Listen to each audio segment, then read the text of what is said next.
Good morning, everyone. Well, here I am once again in beautiful countryside, and welcome to And Then the Clouds Break. Thanks to everybody that's watched the videos to date, have liked, subscribed and commented and shared. It's really been pretty humbling, to be honest. I'm just aware that I've done a fair amount of stuff on the emotional side of things, and not much on the things like diet, etc. So today I'm going to talk about diet and why I decided to stop eating meat. Now, for full disclosure, I do still eat fish and seafood from time to time, and I've always took the view that if I wanted to eat meat, I will eat it. So I'm not.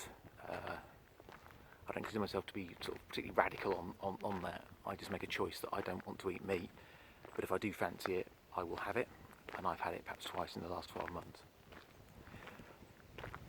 I think it all happened quite organically for me, because I realised when I was working in the city that we had a great facility to eat and with a great array of food, and I became increasingly aware that I was eating less and less meat and more vegetables. And then one day I was going up there to get something to eat, and there was a meat dish, and I picked the meat dish up, and just something inside to me said, well, you don't really need to have that. So I put it back and had a salad. Many years ago, when I worked in engineering, I went to a chicken factory. When I saw the conditions the chickens arrived in, and also the entrails and bits of chicken that were lying around in the yard, I was asked to sign a form to say I hadn't been in the last 3 months to go into the production area to go and look at a bit of kit. I lied and said that I'd been ill, and therefore I was unable to enter the premises, because I didn't want to see in there what was going on outside. And this was many years ago.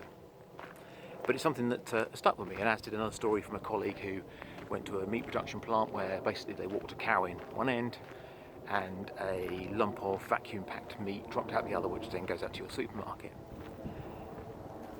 So I've never really been a sort of animal rights person. I've never really had that connection. But in recent years, I had just started to read things, started to educate myself a bit on meat, and having a daughter who was mad keen on animals sort of made me challenge my thinking quite seriously.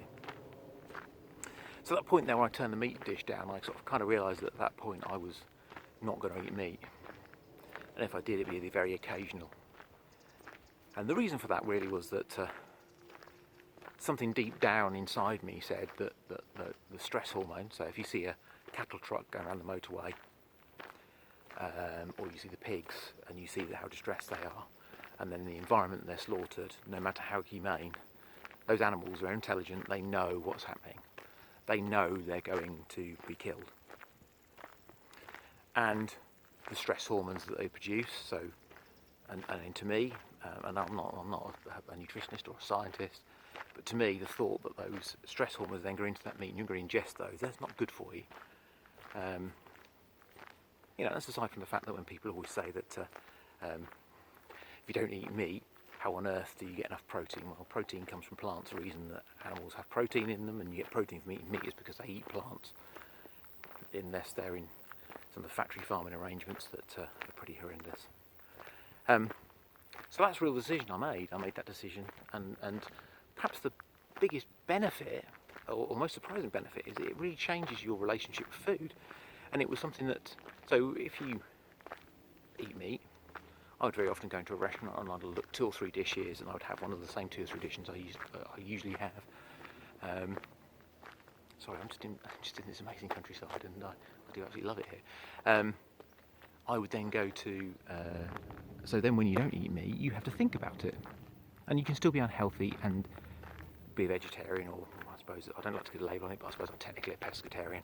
You can still eat an unhealthy diet. You can still eat lots of fried food, heavily prepared, heavily processed foods.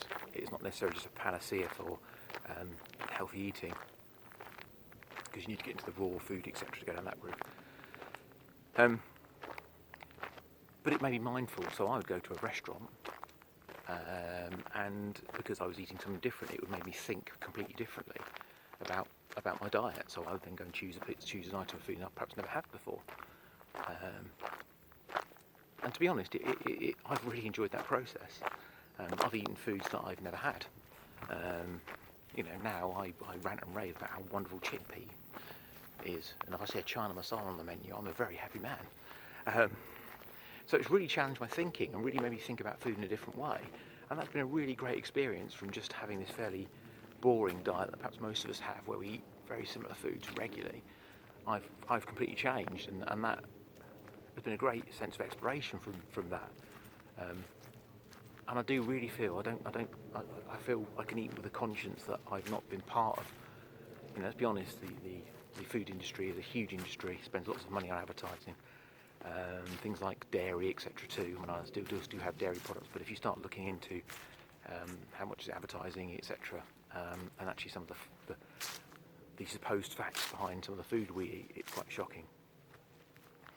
But I'm aware it's a really contentious subject, and the people can get really exercised about that. I don't preach about it. I don't tell people what they should and shouldn't eat, because it's a personal choice, and you eat whatever you want to eat. But that's really my reasons for stopping eating meat. It's just I want to be free of that, and I wanted to look at my diet in a different way. And so far, I've really enjoyed it. And I will keep on this path for as long as it suits me and works for me, which it does. Has it helped me lose weight? Don't think so, because I've had the bad habit of replacing meat with carbs, which is not great. Anyway, I don't really want to say too much more about that, because I'm sure that some of you will disagree quite vehemently, but that's okay. I mean, it's fine if you want to eat what you want to eat. That's entirely your business. So what do you think? Have you ever tried to give up meat? Have you ever tried to cut back? Have you ever gone out with the intention of just eating something completely different on a menu? So say, hey, I'm not going to eat meat today. I'm going to take a vegetarian dish and just see what it's like. Love to hear your thoughts if you want to put those down below. Anyway, hope you have a fantastic day. I'm sorry the picture quality's not been brilliant today, because the sun is just so bright and it's apparently going to be 30 odd degrees. Anyway, have a great day. Cheers. Bye.